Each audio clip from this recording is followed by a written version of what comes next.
Jemaat yang dikasihi oleh Tuhan, mari kita memasuki ibadah pada hari ini, Minggu 28 September 2025, dengan tema Waspadai Cinta Uang.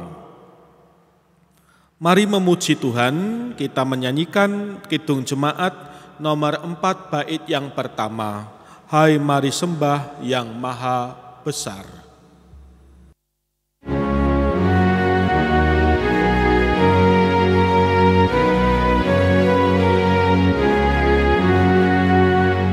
Hai mari sembah yang maha besar, nyanyikan syukur dengan bergema, perisai umatnya yang maha besar. Mulia namanya, tatanya megah.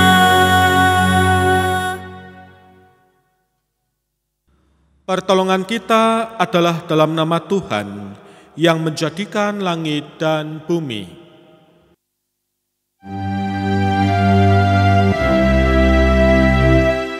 Amin, amin, amin.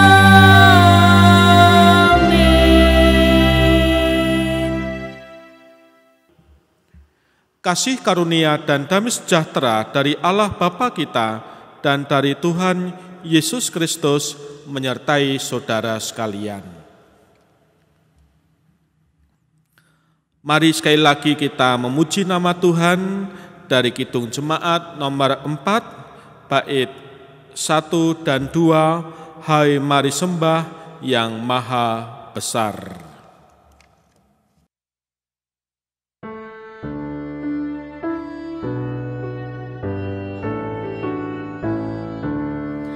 Hai mari sembah yang maha besar, nyanyikan syukur dengan bergema, perisai umatnya yang maha esa, mulia namanya, tatanya megah.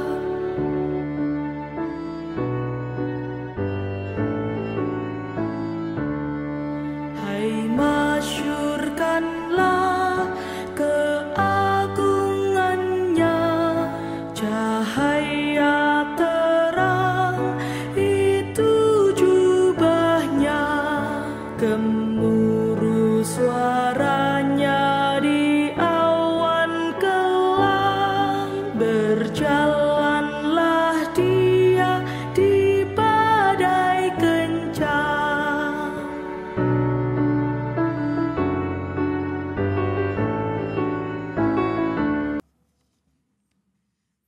Mari kita berdoa. Ya Tuhan, Allah Bapa kami yang ada di surga, pada saat ini kami hendak mendengarkan sabda-Mu. Urapi dan berkatilah hati kami, sehingga kami dapat mendengar dan cinta akan firman-Mu.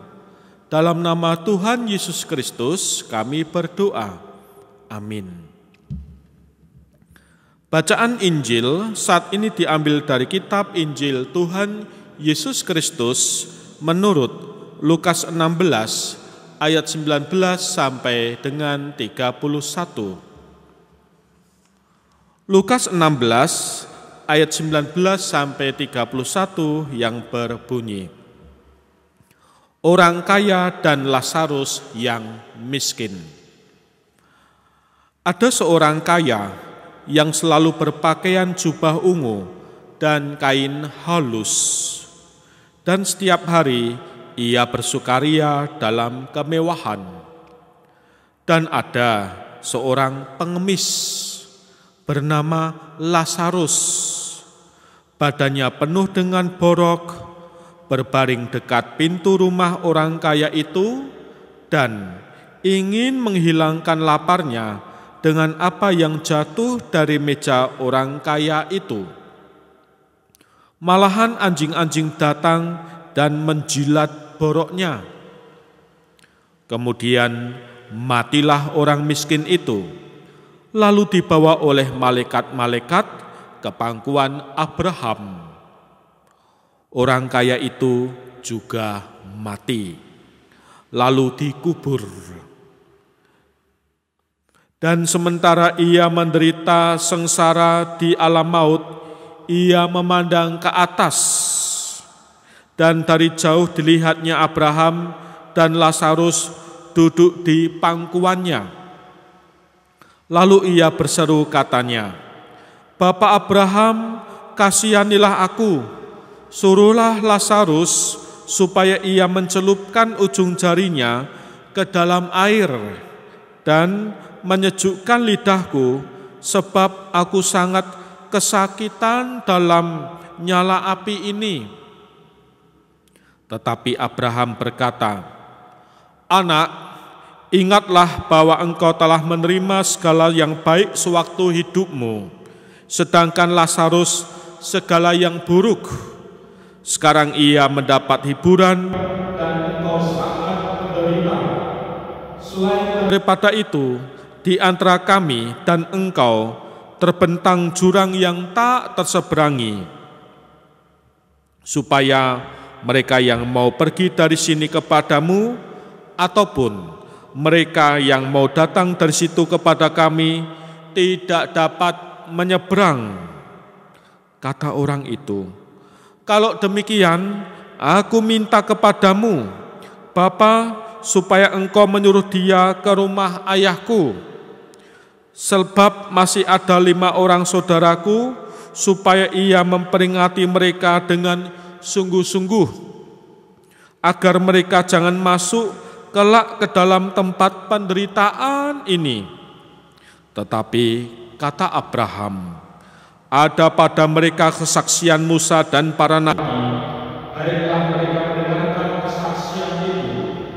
Jawab orang itu, "Tidak, Bapak Abraham, tetapi jika ada seorang yang datang dari antara orang mati kepada mereka, mereka akan bertobat." Kata Abraham kepadanya, "Jika mereka tidak mendengarkan kesaksian Musa dan para nabi, mereka tidak juga akan mau diyakinkan selain oleh seorang yang bangkit dari antara orang mati." Demikianlah Injil Yesus Kristus. Yang berbahagia ialah mereka yang mendengarkan firman Allah dan yang memeliharanya. Terpujilah Kristus. Haleluya.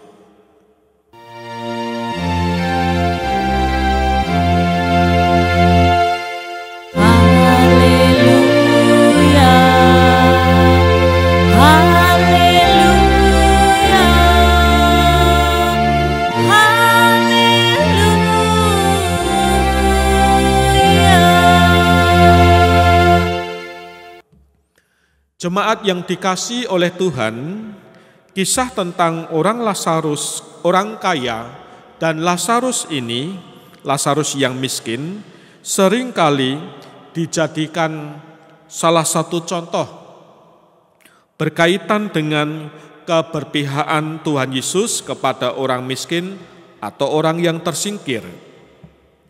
Apalagi jika hal ini dikaitkan dengan isi khotbah Yesus di bukit, yang juga menyebutkan bahwa orang yang berbahagia adalah orang yang miskin. Sekalipun demikian, betapapun Tuhan Yesus memang memiliki keberpihakan terhadap orang yang miskin atau tersingkir, bukan berarti Tuhan Yesus tidak suka dengan orang kaya dan berpunya. Buktinya Tuhan Yesus pun punya relasi yang dekat dengan orang-orang dari golongan ini. Bahkan beberapa di antaranya memutuskan untuk memfasilitasi Tuhan Yesus dan rombongan melalui kekayaan yang mereka miliki. Saudara, berkaitan dengan hal itu, maka jika dalam kisah tentang orang kaya dan Lazarus disebutkan bahwa orang kaya tersebut akhirnya menderita saat kematiannya, hal itu bukan pertama-tama karena dia kaya, bukan, tetapi karena ketidakbenaran sikap yang ditunjukkannya berkaitan dengan kekayaan yang dimilikinya. Apa sikap-sikap yang dimaksud? Sikap-sikap orang kaya tadi diantaranya: 1. Sikapnya sering memamerkan kekayaan dan status. Hal ini terlihat dari kebiasaan mengenakan jubah ungu dan kain halus. Sebagai informasi saudara-saudara, warna ungu biasanya dikaitkan dengan warna yang agung, elok. Lazimnya waktu itu dipakai oleh para raja dan pembesar, sehingga ketika dia mengenakan kain ungu itu setiap hari, secara tidak langsung dia hendak menunjukkan statusnya dan membanggakan dirinya sebagai orang yang besar dan layak dihormati. Itu yang pertama. Yang kedua, selain itu harga kain ungu dan kain halus pada saat itu sangat mahal. Sekitar 100 kali lipat dari upah pekerja satu hari. Tentu saja pilihannya untuk membeli dan mengenakan kain ungu bukan sebuah kesalahan. Apalagi dia orang yang punya uang. Tetapi jika kain ungu tadi dipakai setiap hari, hal ini menunjukkan bahwa orang kaya ini bermaksud untuk memamerkan kekayaannya. Sekaligus juga menunjukkan bahwa dia dengan sengaja melukai perasaan orang lain yang untuk mencukupi kebutuhan sendiri sehari-hari saja sulit. Sikapnya ini mengabaikan Tuhan. Hal ini terlihat dari keterangan yang menyatakan bahwa dia bersukaria setiap hari dalam kemewahannya. Artinya, dia menghabiskan seluruh waktunya untuk kesenangannya sendiri. Bahkan di hari Sabat yang mestinya disucikan, tetapi malah tetap dipakai untuk bersukaria. Lalu yang ketiga, yaitu sikapnya yang tidak peduli dan tidak mau berbagi dengan orang lain. Hal seperti ini terlihat dari keterangan yang menyebut bahwa orang kaya itu tidak peduli dengan Lazarus. Padahal setiap hari Lazarus berbaring di pintu rumahnya. Memang dalam teks kita saat ini tidak disebut bahwa orang kaya berlaku kasar terhadap Lazarus. Tidak. Orang kaya ini juga tidak mengusir dan menghina Lazarus. Tidak. Tetapi dia orang kaya tetap diam dalam kondisi Lazarus. Bahkan dia sampai hati membiarkan Lazarus makan remah-remah roti yang biasanya selesai dipakai untuk mencuci tangannya sesaat setelah dia makan daging, juga ketika dia orang kaya tadi diam saat anjing menjilati borok Lazarus. Hal ini secara tidak langsung menunjukkan bahwa orang kaya tersebut bukan saja tidak peduli, tetapi dia pun melakukan kekerasan. Loh, kok bisa? Sebab dalam teori tentang kekerasan, saudara-saudara, disebut bahwa kekerasan itu bukan saja tindakan yang melukai fisik dan psikis, tetapi juga sikap seseorang yang tidak melakukan suatu tindakan tertentu padahal dia punya banyak hal dan kesempatan untuk melakukan itu. Atau dengan kata lain, ketika pemberian seseorang tidak sebanding dengan besarnya potensi yang dimiliki, hal ini juga disebut kekerasan. Saudara-saudara jemaat yang dikasihi oleh Tuhan, jika kita memperhatikan pelayanan Tuhan Yesus, baik dalam pengajaran atau karya-karya pemulihan, pengobatan, penyembuhan, dan membangkitkan orang mati, terlihat jika Tuhan Yesus itu punya kepedulian terhadap orang-orang yang tersisih, orang miskin, dan sebagainya. Bahkan pelayanan kepada mereka diletakkan oleh Tuhan Yesus sebagai sesuatu yang pertama, utama, dan penting. Sekalipun demikian, hal ini bukan berarti Tuhan Yesus tidak respek terhadap orang kaya, tidak. Dan tidak menganjurkan orang untuk tidak kaya atau kaya, tidak. Sebab bagaimanapun juga kekayaan itu merupakan salah satu berkat Tuhan. Nah, apa yang dikehendaki Yesus? Yang dikehendaki Tuhan Yesus adalah sebagai sumber kekuatan hidupnya, tetapi justru menjadikan kekayaan itu sebagai sarana untuk berbagi kepada sesama. Selain itu, yang perlu diingat juga bahwa jangan sampai kita semua sebagai umat diperbudak oleh uang, sebab cinta uang adalah akar dari segala kejahatan. Mari saudara-saudara, kita mewaspadai cinta uang, dan mari kita mohon bimbingan Roh Kudus. Tuhan memberkati kita semua. Amin.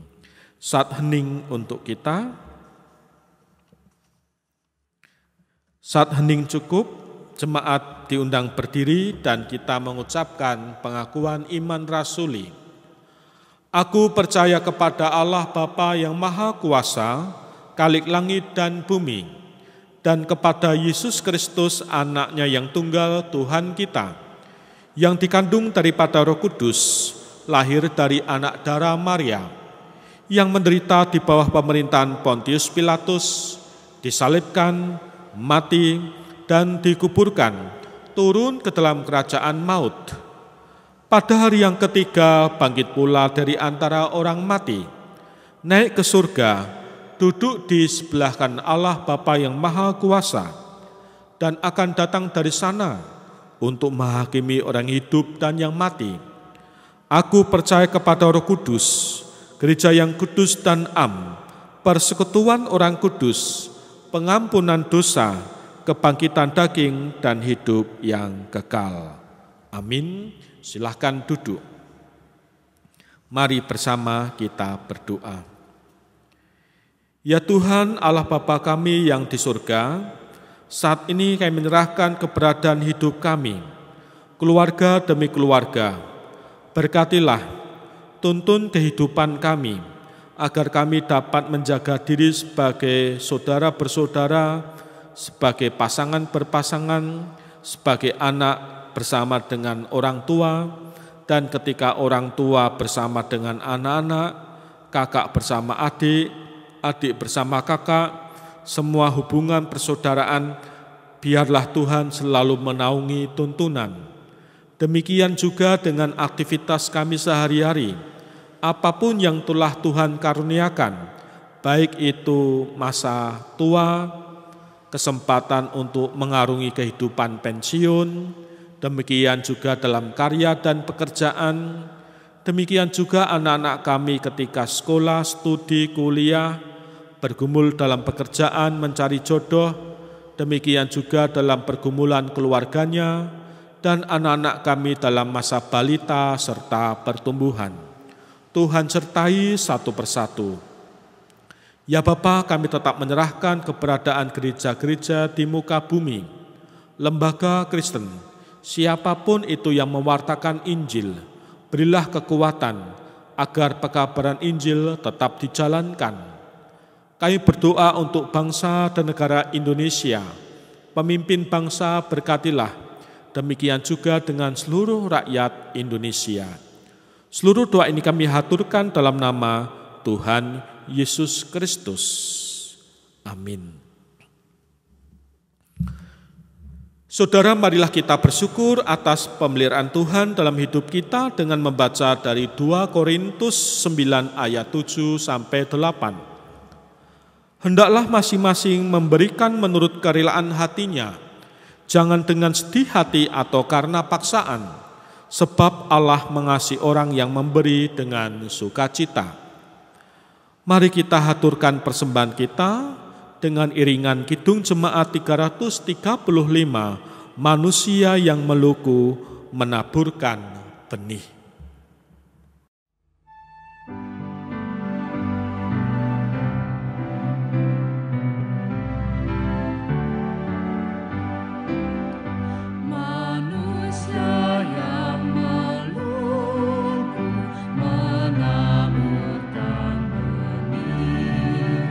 Tetapi kesuburan Tuhanlah yang memberi. Air hujan dikirimnya dan panas yang segar. Akhirnya padi tumbuh menghijau dan mekar. Apapun yang baik semata anugerah, dan karena itu pujilah kasih-Nya yang mesra.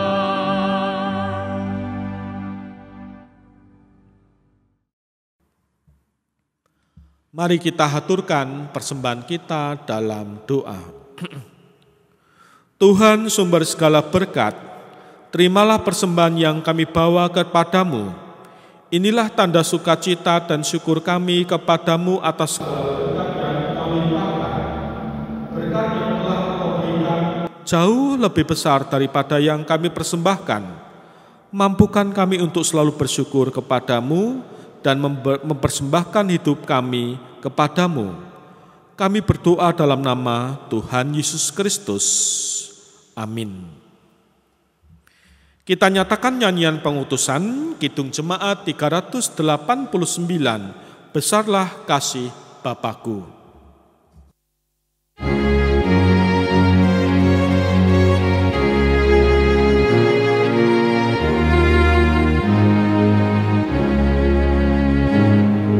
Besarlah kasih Bapakku,